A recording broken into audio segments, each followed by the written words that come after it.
కబీర్ చెప్పిన, మన పత్రి గారు చెప్తున్నా ఒకటే చెప్తున్నారు. ఎవరు చేసింది ఆ ఫలితం వారికే కానీ ఎవరితో చేశారో, ఎవరి కోసం చేశారో వారికి చెందదు అని. అది పుణ్యమైన అవ్వచ్చు, పాపమైన అవ్వచ్చు. చేత ఏంటంటే ప్రతి ఒక్కరు ఇక్కడ తెలుసుకోవాలి. నేను పోయాక మా పిల్లలు పెడతారు కొరివి, ఈ కర్మకాండలు చేస్తారు, అవి సరిపోతాయని చాలామంది భావం. జీవించి ఉన్నప్పుడు ఏమీ చేసుకోరు. కానీ వీడు చనిపోయాక వారసులు చేసే దానివల్ల వీళ్ళకేమీ ఫలితం ఉండదు. కానీ వీళ్ళు జీవించి ఉన్నప్పుడే కనుక వాళ్ళ చేతులతో ఏది చేసుకుంటారో ఆ ఫలితం వీళ్ళకి కూడా వస్తుంది. ఇది ప్రతి ఒక్కరు గుర్తుపెట్టుకోవాలి. ఇక్కడ ఎంత చేసామని కాదు, మీకున్న దాంట్లో మనము ఎంత ఇచ్చాము అన్న దాని మీద ఆధారపడి. పత్రి గారు కూడా ఇవాళ చెప్పారు, ఉన్న దాంట్లో కొంత, అంతా కల్లా కొంత ఇటువంటి కార్యక్రమాలకి వెచ్చించండి మీరున్నప్పుడు అని చెప్తూ, పంచింది పెంచబడుతుంది, దాచుకున్నది దోచుకోబడుతుంది అన్న. ఇది ప్రతి ఒక్కరూ గుర్తుపెట్టుకోవాల్సింది. మనం పంచితే అది మన పేర రికార్డ్ అయ్యి మన పేర జమపడి దాని ఫలితం భవిష్యత్తులో మనం అనుభవిస్తాం. ఈ జన్మలైనా అనుభవిస్తాం, మరు జన్మలైనా దాని ఫలితం. కానీ అలా పంచింది వృధా కాదు, చేసిన పాపము వృధా కాదు, అదేనా అనుభవించాల్సింది. పాపపుణ్యాలు రెండు కూడా. చాలామంది కొన్ని సందేహాలు అడుగుతారు. ఇలాంటి ఏమిటంటే ఎక్కువ స్త్రీలు అడుగుతారు ఈ సందర్భంగా, ఏమండి మేము స్త్రీలం, మాకు స్వేచ్ఛ ఏమి లేదు, భర్త చాటు ఉండవలసిందే, మేము భర్త చెప్పినట్టే మేము చేయాలి, భర్త ఏదైనా ఇస్తేనే మాకు ఖర్చు పెట్టుకోవడానికి ఉంటుంది. మరి అలాంటి సందర్భంలో ఇచ్చుకునే స్వేచ్ఛ ఆయనకుంది కానీ మాకేమీ లేదు, ఇప్పుడు మా పరిస్థితి ఏమిటి అని చెప్పి అడిగిన వాళ్ళు ఉన్నారు. ఇక్కడ మటుకు బాగా గుర్తుపెట్టుకోండి, మీది అన్న దాంట్లోంచి మీరు ఇవ్వచ్చు, మీ భర్త దాంట్లోంచి భర్త ఇస్తే అది మీకేమీ లాభంలా. చాలామంది ఏంటంటే నా భర్త చేస్తున్నాడు, నీ భర్త చేస్తే నీకేం వస్తుంది, నువ్వు చేసుకుంటే నీకు వస్తుంది, మరి మాకు లేదు కదా. ఇక్కడ ఏమిటంటే గుర్తుపెట్టుకోవాలి, ఏయో ఖర్చులకో దేని నిమిత్తమో ఎంతో కొంత ఇస్తూ ఉంటారు సంసారంలో భార్యకి. ఆ ఇచ్చిన దాంట్లో ఆదా చేసుకుని, అది ఎంత తక్కువ అవ్వచ్చు, లక్షలా కాదు, వేలు కాదు, వందలైనా సరే, 10 రూపాయలైనా సరే, ఎక్కువ రాలా, కొద్దిగానే ఇవ్వబడింది. దాంట్లో 5 10 తనదనుకున్న దాంట్లోంచి, తనకి ఇవ్వబడిన దాంట్లోంచి అంత కొద్దిగా ఇచ్చినా ఆ ఫలితం వాడుకుంటుంది. కోట్లు ఉన్నటువంటి, పూర్తి హక్కు ఉన్నటువంటి భర్త 1,00,000 డొనేషన్ ఇచ్చినా తనకే హక్కు లేని భార్య తనకి ఇవ్వబడినటువంటి 100 రూపాయల్లో 10 రూపాయలు ఇచ్చినా ఆ భర్త కంటే ఎక్కువ పుణ్యం సంపాదించిందో. ఇది సృష్టిలో ఉన్నటువంటి గొప్ప మరి సూత్రం. అంచేత ఎంత ఇచ్చాము అన్నది కాదు, ఉన్న దాంట్లో ఎంత ఇచ్చాము అన్నదే లెక్కించబడదు. చాలామంది ఎంత ఇచ్చాము అన్న దాంట్లో అది ముఖ్యం అనుకుంటారు. కాదు, నీకు ఉన్న దాంట్లో. అంచేత స్త్రీలైనా ఎవరైనా సరే మీరే లక్షల కోట్లు అందరిలాగే ఇవ్వగలరు. లేనివాడు ఏం చేస్తాడు? ఒక పేదవాడు ఉంటాడు, వాడి మటుకు ఏం చేస్తాడు? వాడికి ఏది ఉంటే దాంట్లో ఇస్తే అది గొప్ప దానం. అంతేకాని ఒకరి పేరుతో మనం ఏం చేసినా ఉపయోగం, అది చెప్పుకున్నా లాభం లేదు. మా పిల్లలు చేశారని తల్లిదండ్రులు చెప్పుకున్నా, తల్లిదండ్రులు చేశారని పిల్ల చెప్పుకున్నా, భర్త చేశాడని భార్య చెప్పుకున్నా ఏమీ ప్రయోజనం లేదు. మీకు చిన్న కథ చెప్తాను. ముఖ్యంగా ఆడవాళ్ళు కొంచెం ఆర్థిక స్వేచ్ఛ తక్కువ ఉంటుంది, చేతిలో అంత ఉండదు. అంచేత ఈ కొంచెం తెలుసుకుంటే సూక్ష్మంలో మోక్షం అన్నట్టు, ఉన్న దాంట్లో లాభం పొందొచ్చు.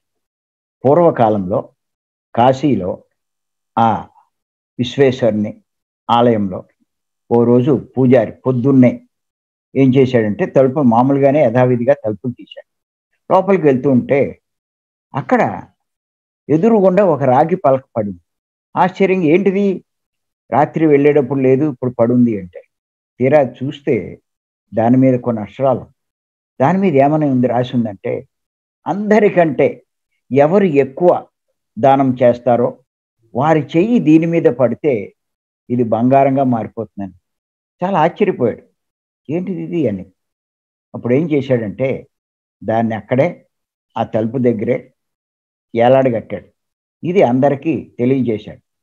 కాశీలో ఇలాగా ఒక విచిత్రం జరిగింది. ఆ దేవుడు మరి ఆయన నిర్ణయం చేశాడో ఏంటో తెలియదు. ఎవరు ఎక్కువ దానం చేస్తే వారి చెయ్యి దాని మీద పడితే అది బంగారంగా అయిపోతుంది. అప్పుడు ఇది అందరికీ తెలిసింది. ఇలాంటి న్యూస్ చాలా తొందరగా వెళ్ళిపోతుంది అందరికి. దానికి ఏం పెద్ద టీవీలో యాడ్లు అయ్యాక. అప్పుడు ఏమేం జరిగిందంటే మొత్తం ఆ చుట్టుపక్కల అన్ని చోట్ల చాలా మంది దానాలు చేసినారు. గొప్ప గొప్ప దానాలు, అన్నదానాలు, వస్త్రదానాలు, ఇంకా డొనేషన్లు, కళ్యాణ మండపాలు, లేకపోతే ఈ దానికి దానికి ఇలా ఇచ్చినోళ్ళు లక్షల మీద కోట్ల మీద ఇచ్చిన వాళ్ళంతా వచ్చి తమని తాము పరీక్షించుకుందామని వెళ్ళి దాని మీద చెయ్యేశారు. కానీ ఎంతమంది చెయ్యేసినా అదేమీ అలాగే ఉంది.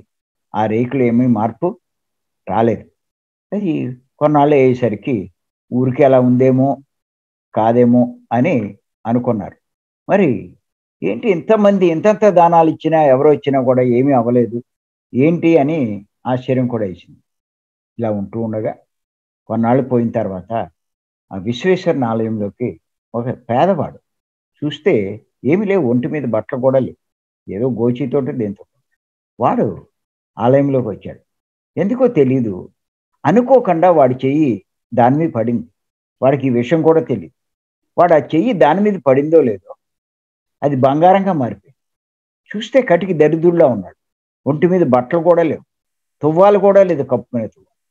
వాడి చెయ్యి పడితే అది బంగారం అయిపోయింది. పూజారి ఆశ్చర్యపోయాడు. ఏంటిది, కోట్లు దానం చేసిన వాళ్ళు వచ్చి చెయ్యేసినా ఏమీ అవ్వలేదు, ఈ పేదవాడు వేస్తే ఈడేం దానం చేయగలడు, ఈడేం చేశాడు అని చాలా ఆశ్చర్యపోయారు. మళ్ళా ఈ న్యూస్ ఊరంతా తెలిసింది. ఎవడో పేదవాడంట, వాడు చెయ్యేస్తే అది బంగారం అయిపోయిందంట. కోటీశ్వర్లు వేసినా కోట్లు దానం చేసిన వాళ్ళు వేసినా మారని రేకు ఇలా మారిపోయిందంట. అప్పుడు ఇదంతా అందరూ ఆశ్చర్యంగా చెప్పుకుంటున్నారు. అదేమైందంటే ఆ వీధిలోనే ఒక షాపు వాడు ఈ పేదవాడిని చూడడం జరిగింది. ఆ జరిగిన సంఘటన, అక్కడ జరిగిన సంఘటన వాడు పూజారికి చెప్పాడు. ఏంటంటే జరిగింది, ఈ పేదవాడు ఏమీ లేదు, కొంచెం చిరుగులు పడిన ఒక చిన్న కంబళి ఉంది, అది కప్పుకుని వస్తున్నాడు ఆ గుడి దగ్గరికి.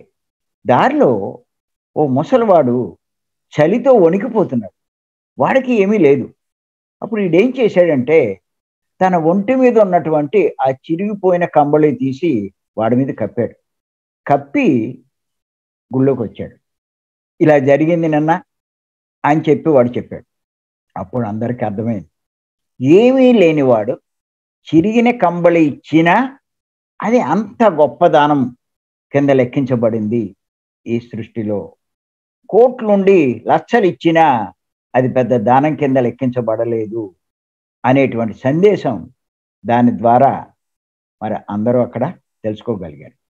అంచేత ప్రతి ఒక్కరూ ఇది తెలుసుకోండి.